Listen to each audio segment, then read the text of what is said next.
apesar da chuva, que deu uma assustadinha, né? Mas deu tudo certo.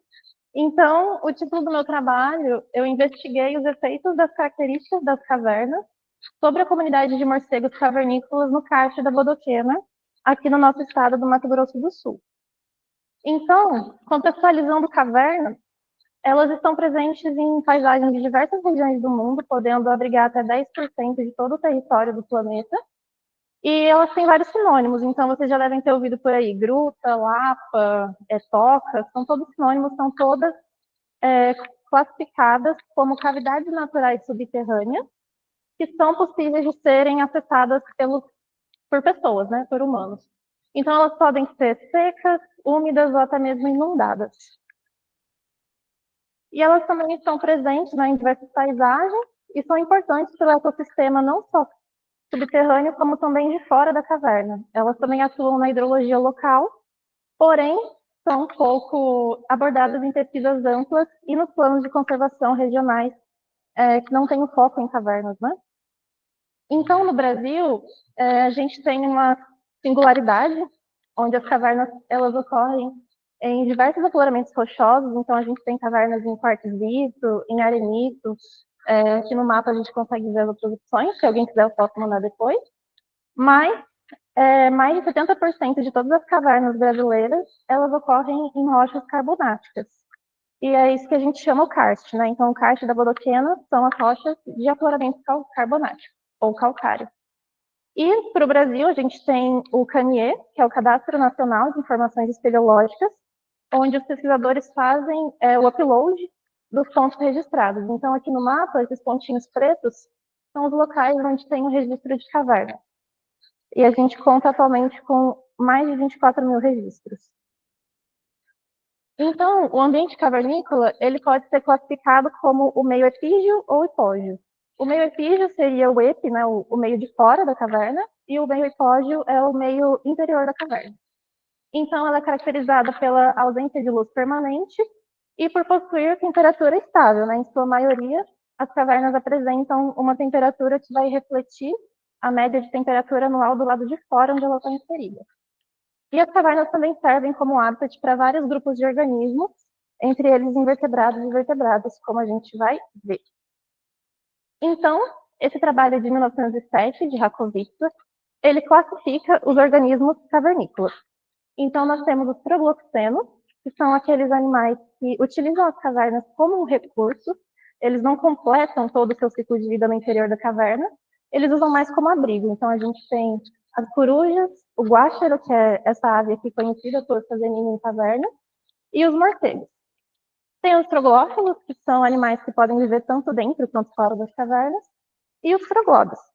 Bom, os troglóbios são animais que evoluíram morfologicamente e fisiologicamente para viver dentro das cavernas, então eles não saem, e eles apresentam umas características muito interessantes, como a ausência da pigmentação, o alongamento dos apêndices, então esses apêndices se tornam sensoriais, eles têm um tempo de vida maior por conta do metabolismo lento, e eles também são muito interessantes para estudos em ecologia e biologia, porque eles apresentam alto grau de endemismo.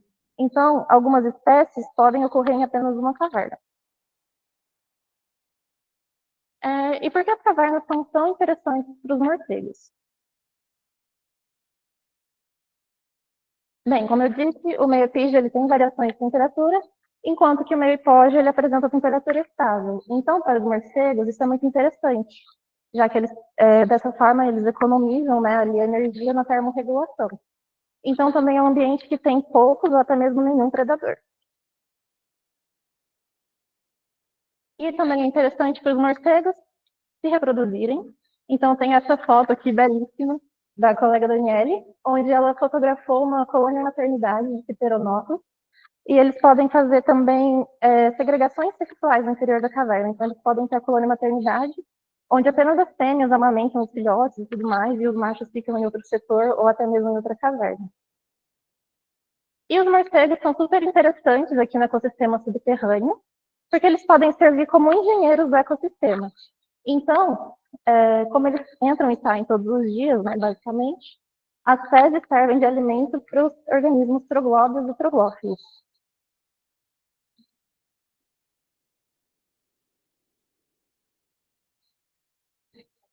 O Meet está funcionando? Então, as fezes dos morcegos a gente chama de guano e são bem variadas de acordo com a dieta do morcego. Então, aqui a gente tem o guano de um morcego matófago, que é mais líquido, e dentro da caverna, algumas espécies de troglóbios, eles só preferem certos tipos de guano, de certos tipos de dieta de morcegos, né?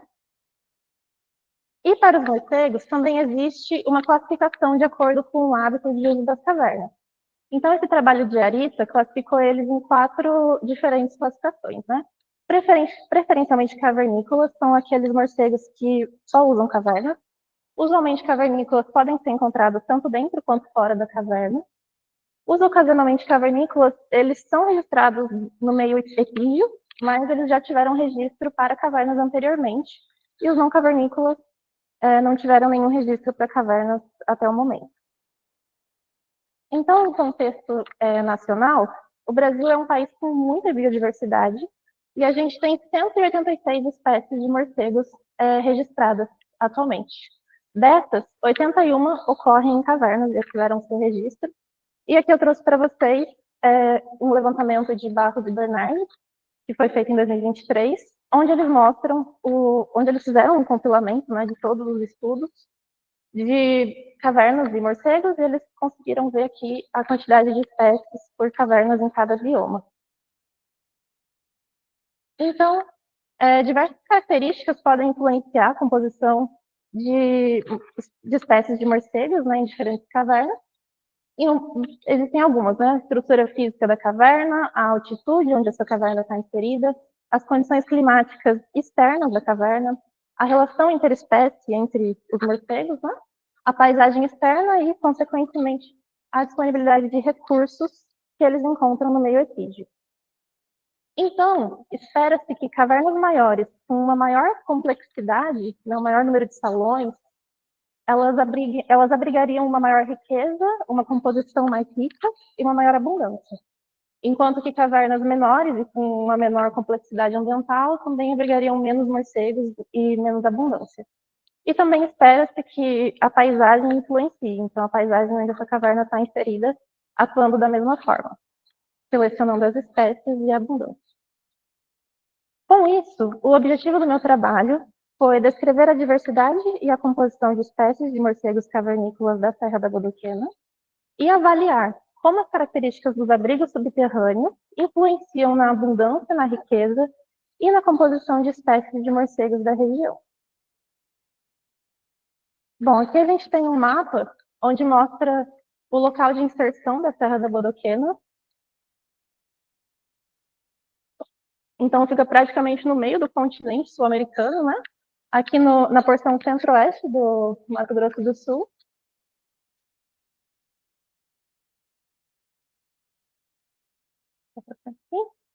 E o tipo de rocha são montes calcários do grupo Corumbá. E a gente também tem uma certa influência de 3 biomas diferentes, né? Ela está inserida no Cerrado, mas ela tem influência tanto da Mata Atlântica como do Pantanal. Então, a gente espera que a composição de espécies de morcegos seja influenciada por isso.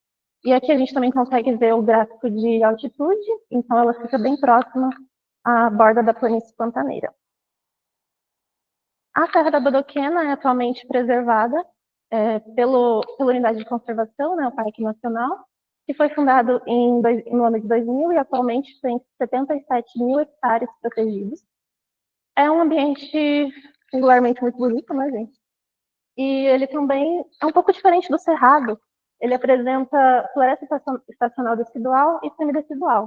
Por conta mesmo do karst estar inserido nessa paisagem, a umidade do ambiente é maior do que o que a gente espera ver no Cerrado. E a gente tem diversos animais que são protegidos através das unidades de conservação, incluindo o Ancistros formoso, que é um cascudo troglóbio encontrado aqui na região, endêmico.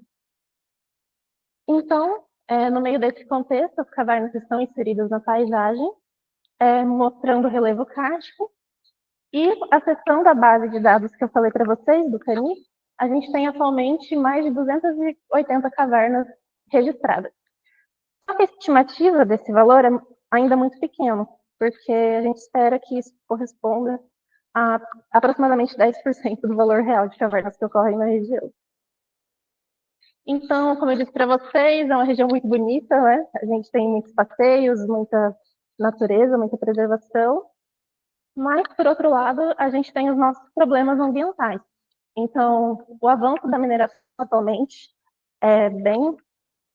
ocorre bastante, muita degradação ambiental, conversão de matas em pastagens e também em plantações, e ocorrem cenas como essa, né? Muitas vezes incêndios acontecendo logo na beira do Rio Formoso.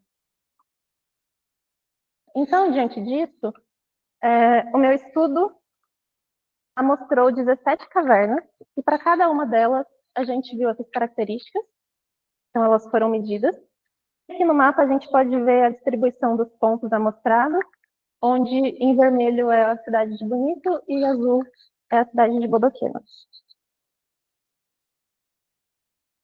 Então, para cada caverna, a gente bateu o ponto de altitude da entrada da caverna.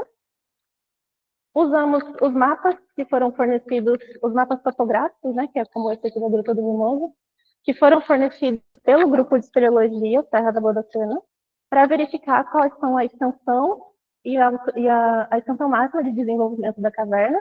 Então, em uma linha reta, qual seria o comprimento máximo? A altura e a largura da entrada das cavernas. Muitas vezes não dava para ver isso pelo mapa, a gente tinha que atestar em campo. O número de ramificações seria o número de salões da caverna e a presença ou ausência de corpos de água subterrâneos. E para todas as outras, com ou sem mapa, né? Quando não tinha mapa, a gente tinha que adentrar para verificar essas características, mas mesmo com o mapa, essas outras características, que são a exposição da entrada, a inclinação e a altura máxima do teto na porção afótica, foram verificadas em campo. E para os morcegos, nós utilizamos redes de neblina, que foram dispostas de forma perpendicular à entrada da caverna. Elas ficaram abertas do período das 6 da tarde até as 9 horas da noite. Então, em média, aí, 3 horas de rede aberta. Os morcegos foram capturados, depois eles eram acondicionados em sacos de tecido e isolados até o final da abertura da rede, para depois a gente fazer a identificação individual e a soltura. Então, a gente fazia isso depois, para não correr o risco de soltar o morcego e ele cair de volta na rede. A coleta, a identificação era feita em campo, mas quando a gente não conseguia identificar com as chaves fornecidas, a gente fazia a coleta e a identificação deles em laboratório, que às vezes a gente precisa verificar tamanho do crânio, né, essas coisas. E, posteriormente, esses indivíduos coletados serão depositados na coleção zoológica aqui da UFMS. Então, após tudo isso, com os nossos dados, nós utilizamos modelos lineares generalizados, o GLN, com a função stepwise, que remove variáveis preditoras através dos parâmetros A e C. Então, aqui a gente tem as variáveis preditoras e as variáveis respostas. Para a composição de espécies, nós usamos a ordenação em NMDS e o índice de similaridade de Bray-Curtis. Também emitimos um gráfico de rarefação e completude de fauna.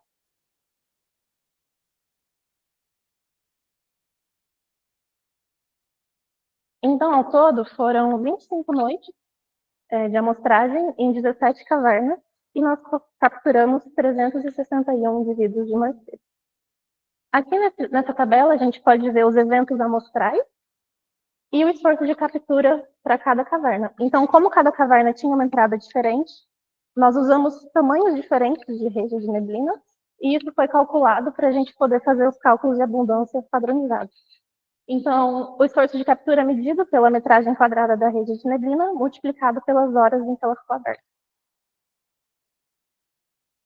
E essas são as espécies que a gente registrou. Foram ao todo 15 espécies, a maioria pertencente à família Philosomide, mas também tivemos representantes da família Embalomuride, que foi o Peropteryx macrotis, Natalide, o Natalus macrourus, e um vespertilionídeo, que foi o Myotis nigrica. Esse aqui é o nosso gráfico de acumulação de espécies em função da riqueza com o número de cavernas amostradas. Aqui a gente tem, então, o número de morcegos, perdão, as espécies e o número de cavernas que cada uma ocupou.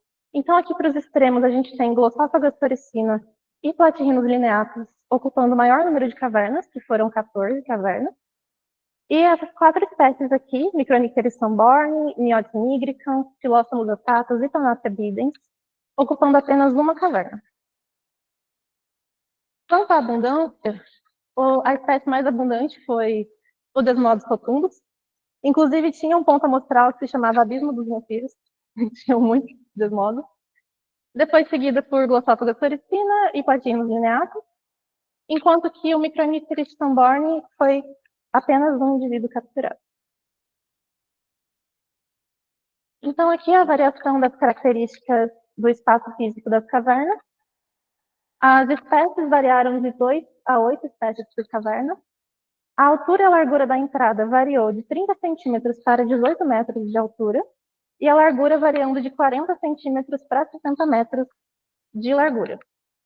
A altitude variou, aqui acho que vocês não estão saindo, a altitude variou de 237 a 629 metros de altitude, e aquele cálculo de abundância relativa ao esforço de captura mostrou que foram 0,36 indivíduos divididos por metro quadrado vezes a hora. Então, mais variações de características de cavernas foram medidas. A extensão das cavernas variou de 27 para 268 metros. Então, a maior caverna foi 268 metros de extensão. A altura máxima foi de 2 para 60 metros, a altura máxima do teto na zona fótica. E o número de salões variou de 1 a 16, com uma média de 5 salões por caverna. Então, as variáveis qualitativas, que foi a exposição da entrada, ela foi medida meio que foi qualitativamente quando existia vegetação presente na entrada, então quando existia, né, a planta, e sem vegetação é aquela, como a foto mostra, que não tem nenhuma planta cobrindo a entrada. Então foi meio que metade, né? 8 cavernas tiveram cobertura vegetal e 9 cavernas não apresentaram vegetação. Para a inclinação da entrada, nós usamos o modelo do SECAV.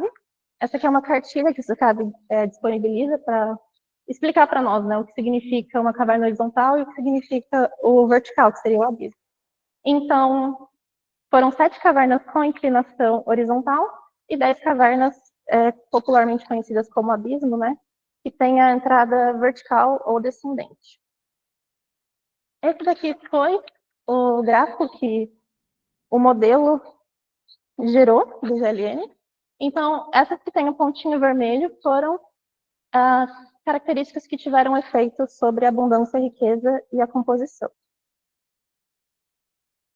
Então, para a riqueza, apenas a largura da entrada foi significativa, sendo um efeito negativo. Então, quanto maior a largura da entrada, menor a riqueza. Para a abundância, a altitude, largura e altura do teto tiveram efeitos negativos, e a exposição da entrada teve efeito positivo para aquela entrada que possuía a cobertura vegetal. Para a composição de espécies, foi significativo para a exposição da entrada. A altura do teto e extensão tiveram efeitos negativos sobre a composição de espécies, enquanto que a altitude e a largura da entrada tiveram efeitos positivos. Bom, começando as discussões. Ao todo, das 15 espécies que foram amostradas no estudo, elas pertencem, se você for comparar com o número de espécies que foi registrado no país, esse número corresponde a 18,5%. Então, quase um quinto das espécies de morcegos encontradas em cavernas no Brasil foram encontradas na Serra da Bodoquena, enquanto que o nosso índice de Kale, ele estima que existam ainda 21 espécies, então ainda existiriam espécies para adicionar. Porém, a gente tem essas duas espécies, do Anoura e o Nyctinomopes, que já foram registrados anteriormente em cavernas na região.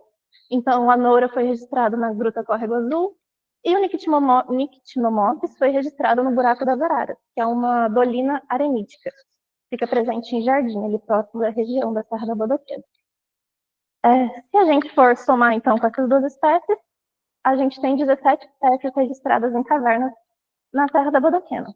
Comparado ao valor de Acero Murcia desse trabalho de 2023, onde a autora viu que existem 32 espécies presentes na Serra da Bodoquena, esse número é mais da metade.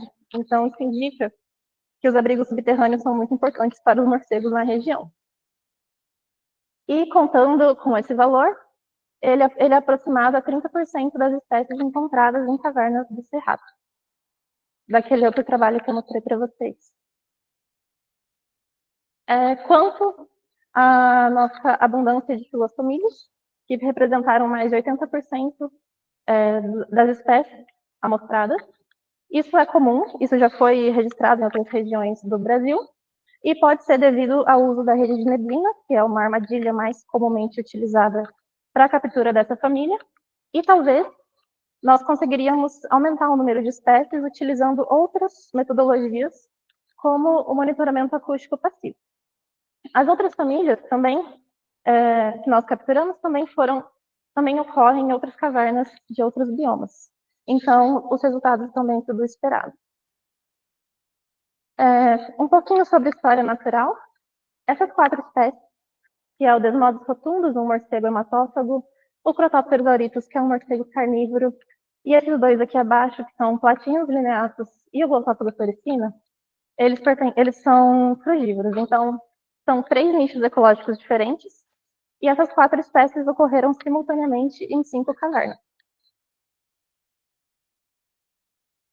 São 4 nichos diferentes, então, porque o Glossophaga torresina é nectarívoro. E dentro desse grupo de 4 espécies, ocorreram, vamos supor aqui que só 3 espécies ocorreram em uma, 3 espécies ocorreram em outra. Não foram as 4, mas foram 3 diferentes desse grupo que ocorreram em 12 cavernas. Não sei se conseguiram entender, né? Então, assim, excluindo Platinus lineatus, as outras 3 ocorreram em uma caverna, excluindo Glossophaga, os outros 3 ocorreram em outras cavernas. Então, eles são de nichos ecológicos diferentes e ocorrem em cavernas simultaneamente, o que é muito interessante. Isso, de frutas. E aí nós tivemos também, o trabalho trouxe novos registros de ocorrência dessas 3 espécies, de Micronipteris tamborni, Turneira lyrium e Elancophila dequesteri, foram novos registros para cavernas do Mato Grosso do Sul. Então, eles já ocorriam no nosso estado e agora foram registrados nas cavernas. E também tem o registro de Micronipteris microti, como novo registro para o Mato Grosso do Sul e também para cavernas do Mato Grosso do Sul. Então, agora sobre as questões do meio abiótico, né? As cavernas que apresentaram maior abundância possuíam entradas em baixas altitudes, entradas pequenas e cobertas por vegetação, e também salões internos amplos. Então, isso pode ser explicado porque as entradas pequenas, como essa ilustrada, e com cobertura vegetal, elas manteriam um microclima estável que seria mais favorecido, né, para os morcegos, já que a gente tem esse conhecimento de que eles preferem locais com estabilidade térmica. Na Serra da Bodoquena, regiões com altas altitudes apresentam menor recurso. Então, locais de altitudes altas, eles têm mais afloramentos rochosos e menos cobertura vegetal, o que pode ser que eles não gostem. E também tem a relação espaço-área, né? Não seria espécie área, seria abundância área, onde salões mais amplos comportariam um maior número de morcegos. Quanto à riqueza, essa daqui foi a gruta que apresentou a maior riqueza, a Gruta Manuel Cardoso, e ela não parece apresentar características estruturais favoráveis para uma grande riqueza de morcegos. A entrada é pequena, a extensão é pequena, a altura máxima do salão interno é de 3 metros e ela só possui 2 salões, mas pode ser que ela esteja inserida em um local de paisagem com maior recurso para os morcegos. Então, pode ser que outras características que nós não avaliamos estejam favorecendo esse aumento da riqueza. Quanto à composição de espécies, que foi influenciada por altitude, largura da entrada, altura máxima do salão, exposição da entrada, né, a cobertura vegetal presente e a extensão máxima da caverna, isso é um dado muito importante para nós, porque ele mostra que os morcegos estão, sim, selecionando abrigos diferentes de acordo com essas características. Então, eles estariam sem se dispersando e as comunidades ali em um turnover de espécies, em um gradiente de características. E a gente também tem que lembrar que esse número de cavernas registradas pode não ser o número real e pode ter muito mais cavernas. Então, até o momento, apenas 26 cavernas foram amostradas para a fauna de morcegos, o que é menos de 10% de todas as cavernas registradas. E com isso, mais estudos e novas metodologias são importantes para acessar a comunidade de morcegos cavernícolas da Serra da Bodoquena. O estudo trouxe uma luz, né, sobre esse tema, onde ele mostrou que existe grande potencial para aumentar o número de espécies, como foi o caso do Micronycteris microtis, e também nos mostra que a proteção das cavernas é fundamental para a conservação de espécies ameaçadas e a manutenção dos ecossistemas. Então, o lema, né, conhecer para preservar. Bom, pessoal, eu gostaria de finalizar a apresentação agradecendo aos meus queridos orientadores pela amizade, pela paciência e por todas as orientações, a estrutura da Universidade Federal e ao programa de pós-graduação, os professores, né, que estiveram sempre nos lecionando as classes e nos passando conhecimento, o projetinho que a gente acabou, no meio de toda essa empreitada, a gente montou um projeto, né, de pesquisa dos morcegos cavernícolas da Serra da Bodoquena, ao grupo de espeleologia, por toda a parceria, empréstimo de material, o fornecimento dos mapas, a Fundect, que foi a agência financiadora, e ao apoio da Ciclo Azul, do Parque Nacional da Serra da Bodoquena e da nossa página de divulgação científica das mulheres na icteroterologia. E também obrigada, família e amigos. Adoro vocês. E é isso. Obrigada, pessoal.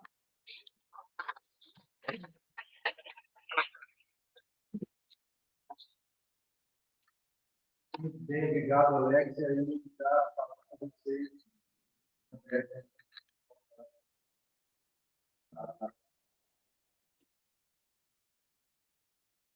Sim, é uma boa pergunta. Na verdade, eles gostam de locais estáveis pelo gasto de energia, pelo gasto calórico ser mais facilitado, né, menos gasto calórico.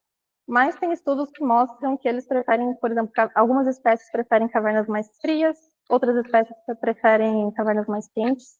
Então, até mesmo o Pteronopus, que eu mostrei para vocês, eles ocorrem em cavernas assim que são até chamadas de hot caves, né? Elas chegam a atingir mais de 40 graus no interior da caverna. Então, é isso, ainda existem outros fatores que selecionam. Porém, no estudo, a gente não fez a medição, né? A gente não fez a medição, mas com esses dados de abertura, de cobertura vegetal, eles conseguem nos dar uma ideia de que esse ambiente é mais estável.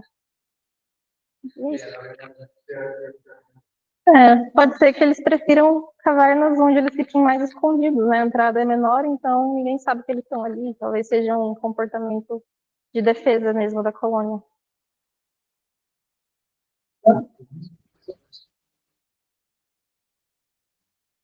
Fala, a gente dá. Na verdade, era a Gruta Manuel Cardoso, né? É que eu tinha mostrado para a maior apresentação.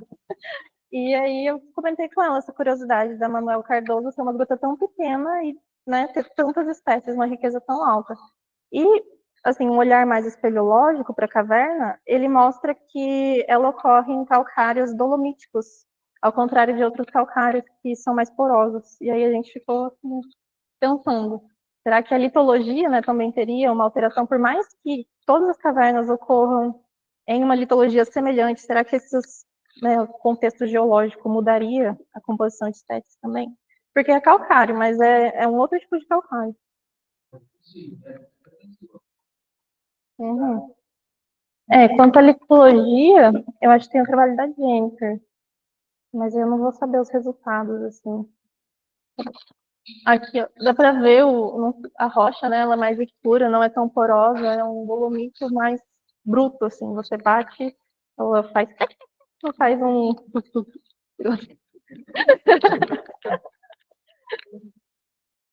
Do uso de análise stepwise, em que algumas variáveis que são correlacionadas entre si, elas vão sendo eliminadas do modelo, elas não vão ficar dentro do modelo. Então, isso já ajuda a diminuir o número de variáveis, mas não de uma maneira controlada e não com base numa informação anterior, numa hipótese anterior com dados que a gente tivesse. Então, muitas vezes a gente não tem como saber qual dessas variáveis a gente pode eliminar, que seriam menos prováveis de estar influenciando as variáveis respostas, as três, né, que a gente trabalhou, porque uma pode ser mais importante que a outra e a gente não tem uma base inicial, né? Então, de novo, né, como eu falei hoje de manhã, alguém que estava, né, na defesa da Ellen, é que assim a gente depende, né, de mais informação e que às vezes a gente não está buscando um modelo determinístico muito forte, mas estamos querendo selecionar quais são os tipos de variáveis que podem ser importantes. E isso a gente não pode usar de uma maneira direta, né, e querer falar, não, a partir desse trabalho, então, a largura da entrada, a altura máxima do salão e tais variáveis são muito importantes para a conservação e vamos aplicar isso como política de conservação. Então, essa é uma coisa importante da gente sempre ter em mente dos trabalhos de pesquisa científica. A gente faz um artigo e não quer dizer que o que a gente encontrou é a verdade absoluta que a gente já vai aplicar como política de conservação, né? E aí vem uma crítica que eu sempre tenho com vários tipos de trabalho que fazem tipos de recomendações, né? A partir desse trabalho eu recomendo, então, que tais cavernas são mais importantes por causa de tais características para a conservação do que outras. Então, a gente já está se apegando, né, aos dados de poucos dados ou poucos trabalhos, e no caso é um único trabalho aí, né, na Bodoquena que está explorando isso. Então, assim, a gente não pode, de uma maneira, vamos dizer, consciente, dizer que essas são variáveis que devem ser usadas para guiar planos de manejo e conservação de cavernas. Mas elas dão uma boa guia sobre qual a direção que a gente deve continuar estudando para buscar modelos determinísticos mais próximos, né?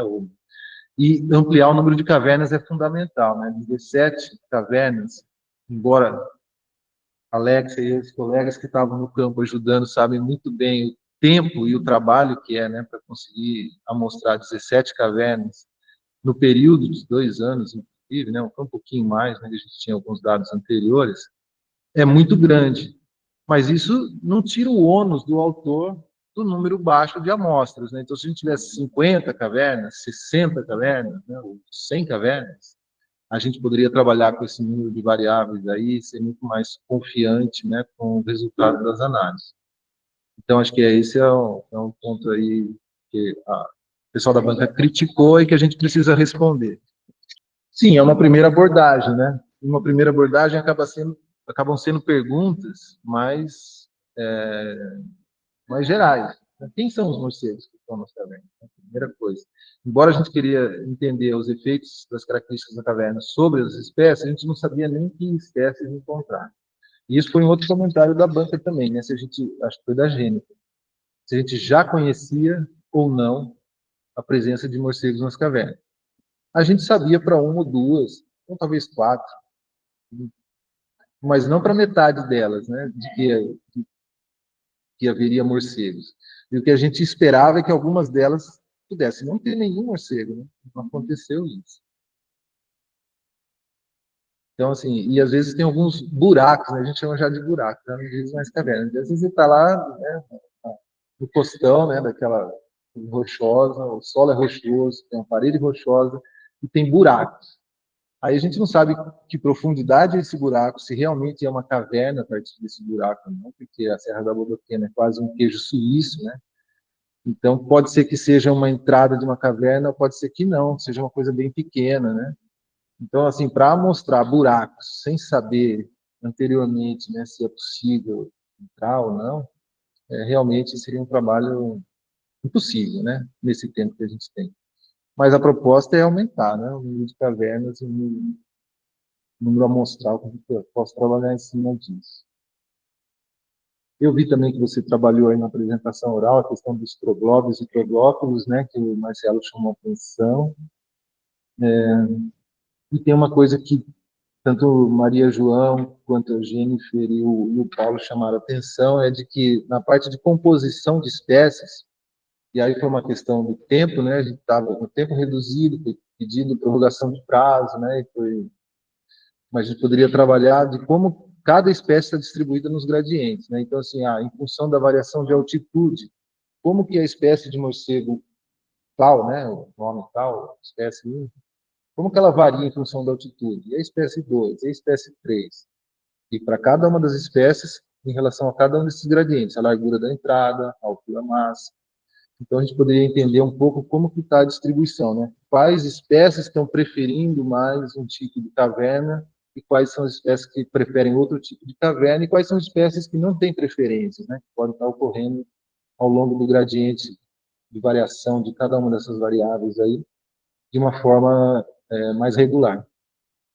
Então, isso é uma coisa que realmente eu acho que vale a pena não, é fundamental, né? Explorar na hora que for publicar o trabalho, né?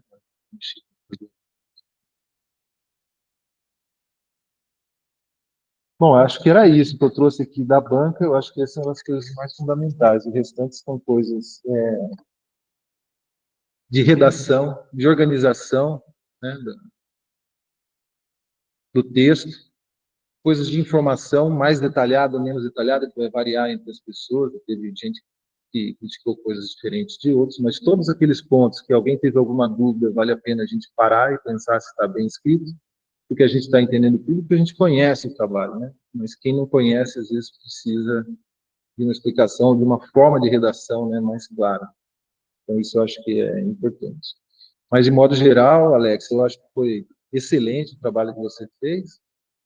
Eu sou um pouco, vamos dizer, suspeito para dizer, né, porque eu participo muito disso, gosto muito da ideia, né, de estar trabalhando com as cavernas lá na Biblioteca, mas foi um trabalho muito legal, um trabalho muito exaustivo, que demanda, né, repetição, que demanda vontade, gosto pela coisa, né? E de entrar nas cavernas depois e voltar lá, e permitir, né?